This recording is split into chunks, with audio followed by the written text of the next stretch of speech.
What's up, people of YouTube? F-MAN CRITIC back, and, well, M3GAN 2.0. Oh, we all remember the first M3GAN movie, how it was advertised like crazy, did awesomely at the box office, and of course, that M3GAN dance, and M3GAN herself.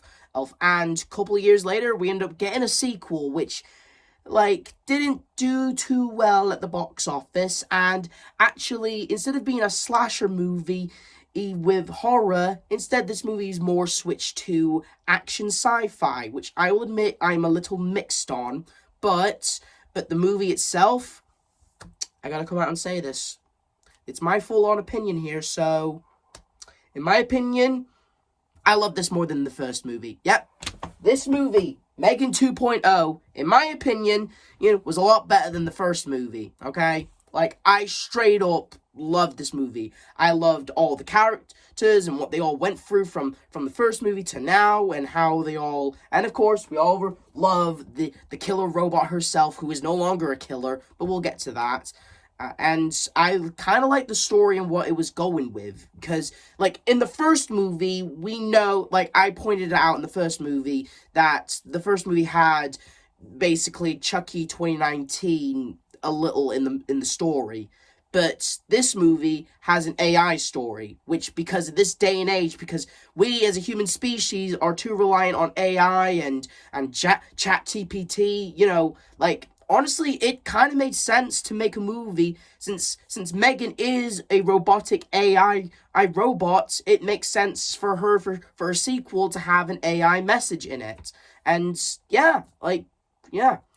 So hold on to your vaginas, that's a line from the movie, and let's talk about M3GAN 2.0, and like I said, I love what the characters go through, and their arcs, and, for example, Katie from the first movie, she's kind of gotten over, or at least has coped better with her parents' death, and coped with the stuff that happened with her and M3GAN, and she's actually, gotten a bit more matured and actually taken up fighting skills, and as her aunt Gemma, she's taken that whole incident with M3GAN and used it as a way of basically making stricter laws on phone safeties and technology, and of course AI.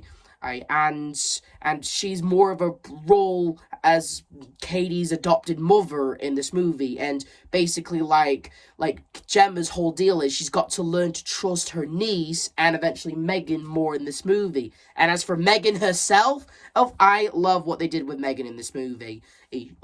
Straight up. I love it that we're given the suspicion whether if M3GAN is on our side or on the villain's side. And speaking of the villain, because of the first movie, because of, M3GAN's original blueprints and stuff got sent to some other people, they of course made another killer robot named Emil, who was made for government purposes, and went rogue, and since she's basically based off the original M3GAN, Gemma is held responsible.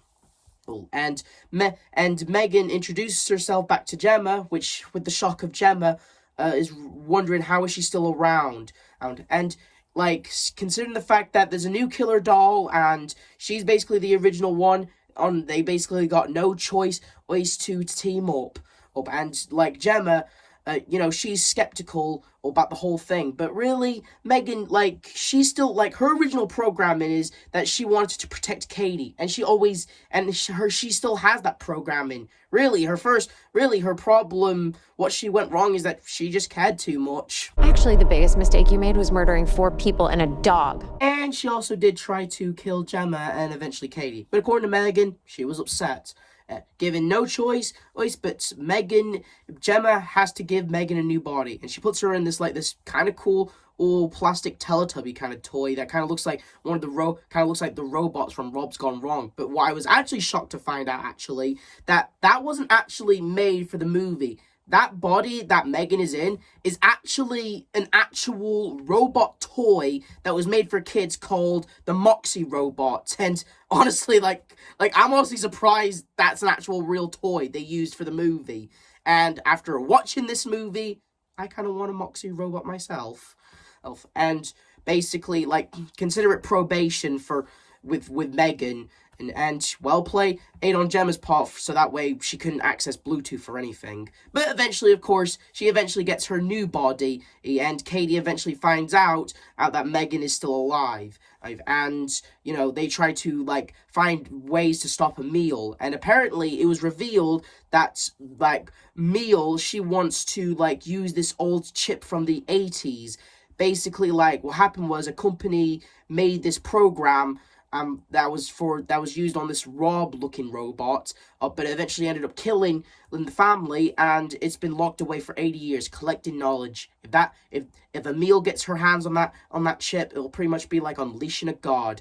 But truth be told, M3GAN is not actually the real villain, but we'll get to that. But of course, it wouldn't be a M3GAN review without, honestly, the biggest M3GAN fan M3GAN fan you'll ever meet in your life. He's a good personal friend of mine.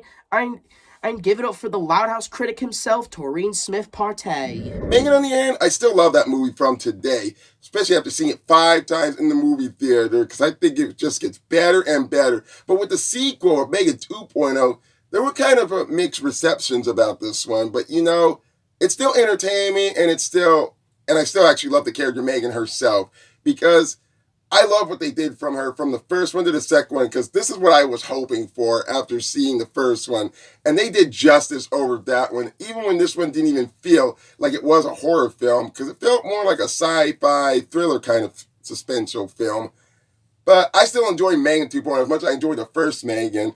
And I still got so much of the merchandises, especially the costume, so I can dress the other M3GAN up in the M3GAN 2.0 outfit.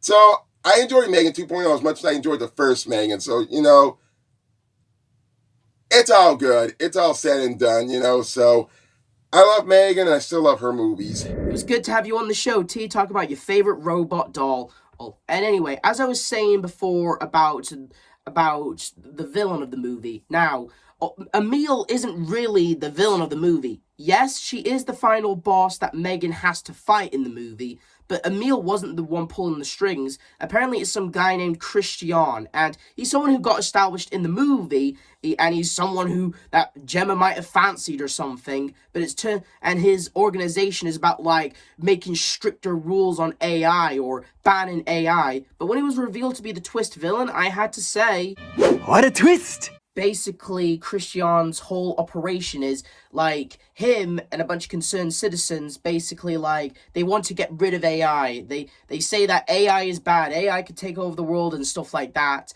And for someone whose whole operation is that how bad AI is, they have no problem using an AI killer robot to, you know, prove their point. When really, if you ask me, I think Christian is just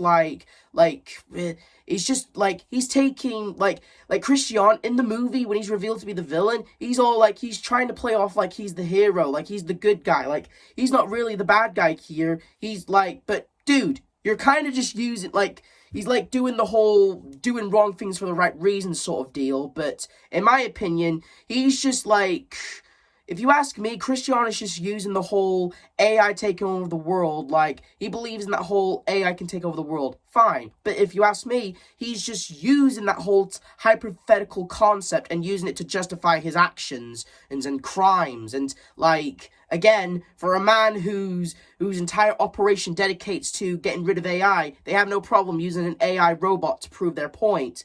What I'm trying to say is, Christian is a psychopath / crazy man who's so up his own ass he can't see, like, he's actually the psycho, he's actually the bad guy. He thinks he's the good guy, but to quote a line from the Owl House, yeah, a lot of bad guys say that. And another thing I want to talk about, actually, no disrespect on the actor, but I'm just saying, in Christian's performance, and I'm just saying, like, the dude is more robotic than the actual robots in the movie.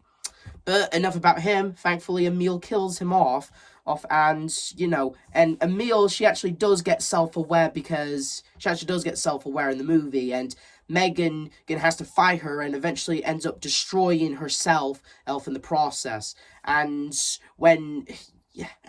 basically the moral of the movie about how to tackle AI, like, you can use AI, just you have to use it right. You can't be careless and stuff. And it's an okay message, especially for this day and age. But, and again, M3GAN's sacrifice would never be forgotten. But that's not the end of M3GAN. Come on, you think she'd go for all this character growth and not make a backup of her? Or please, this is not the end for M3GAN, and she'll be back. And the filmmakers of this movie do plan to make more M3GAN movies, but unless we see, like, another M3GAN movie get greenlit, we're stuck with these two. And considering the fact, again, of the fact that this movie didn't do so well at the box office, which is sad, because, again, I enjoyed it. Taurine definitely enjoyed it. Hopefully, we do see more M3GAN movies in the future. And again, I love this movie. I love all the characters. I love all the stuff. Again, I'm still a little mixed that it's no longer a horror movie. It's more of a sci-fi action movie, which again, I'm mixed, but still okay with. And again, I just love this movie more than the first. And do I wish that the villain's performance was, less robotic than the actual robots? Yeah. Do I wish that there were a few more kills in the movie? A little. But again, the thing that made the movie was awesome was M3GAN herself. I just loved M3GAN's growth throughout the movie. You're given the illusion whether she's bad or good, but really, she actually has changed. She actually has matured. I mean, in the first movie, she was technically a kid herself. I guess you could say all that killing and going crazy was just her having a tantrum. But in this movie, she's actually matured and changed and would actually die for the greater good, only to make a backup.